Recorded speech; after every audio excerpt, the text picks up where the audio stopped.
If you're watching this and you're a human being of any kind, you have likely experienced avoidance. And avoidance comes into play when you know you really want to do something, you want to take a chance, you want to try something new, you want to do something you've never done before, but then you completely and utterly avoid it like it is going to kill you. Sound familiar? If so, I don't want you to worry, because this is a completely normal response, especially when you're trying to do something new or do something outside of your comfort zone.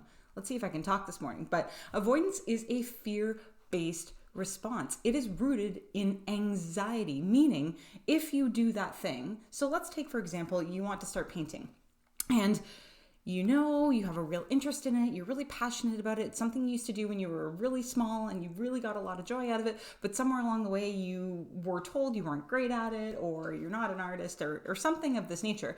And when you come back to it later in adult life, you're like, I really want to do this. I remember it bringing me joy, but I just can't seem to find the motivation to do it. Like there's something in me that's like, I want to avoid it. It's a fear-based response when you think about it, that's rooted way back in your childhood. It's similar to when I posted that picture of my own artwork not too long ago.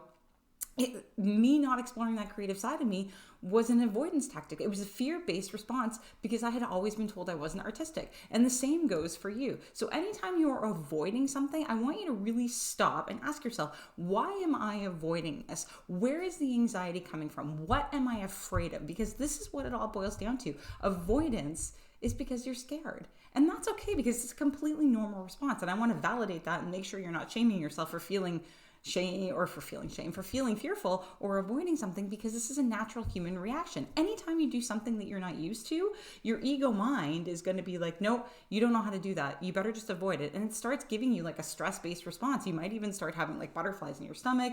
Your palms might get sweaty. You might start to feel like a stress response anytime you think about doing something that's outside of your normal everyday routine. And it can be something as simple as just like moving your room around. I know I used to really struggle with this myself. Anytime I wanted to move a book or move a piece of furniture, I would get extreme anxiety, and then I would start avoiding doing that thing because I liked the way things were. It was habitual and I knew where everything was. And the thought of actually changing it threw me into avoidance mode, because I was like, what if I can't find anything? This is a normal human reaction. So you're probably thinking to yourself, okay, but I want to do the thing.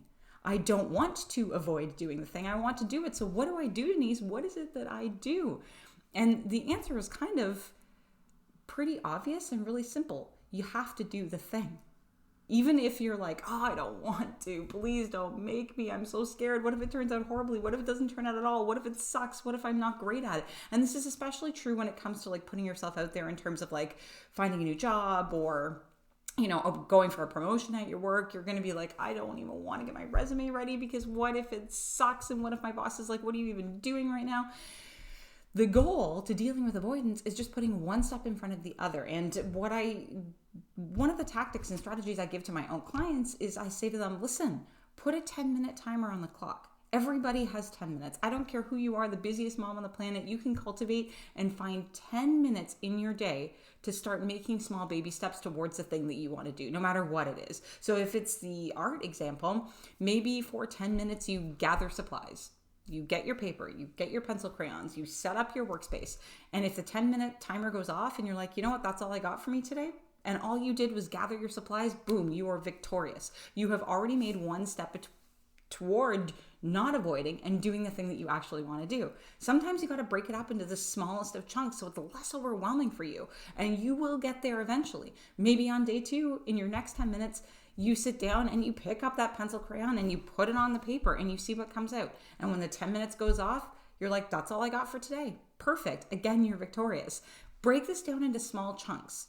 This is going to support you in actually showing up for yourself. You're going to gain more confidence. And with each and every passing day, with each 10-minute chunk you spend on the thing that you don't want to do, the thing that you're avoiding, it's going to make you feel more accomplished more naturally. And it's giving you exposure to that thing that you're fearful of. And this is especially true even if you're going for that promotion at work. Maybe for 10 minutes today, you find your resume. Maybe tomorrow you look it over and you read through it and you see what you want to keep and what you don't want to keep. Maybe the next day you're like, okay, well, I've gone through it all and I think I might want to like change a few things. And for 10 minutes, you change a few things.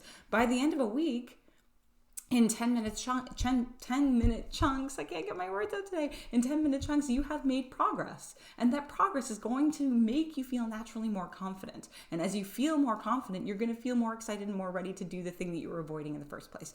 The key to dealing with avoidance is exposure. And even though that sounds scary, if you can do it in the smallest of chunks and the babiest of steps and strip it way back, no one's saying you have to complete your whole project today. Nobody's saying that. That's you putting your own pressure on yourself, which, I mean, that is a whole other kettle of fish that we will talk about on another day.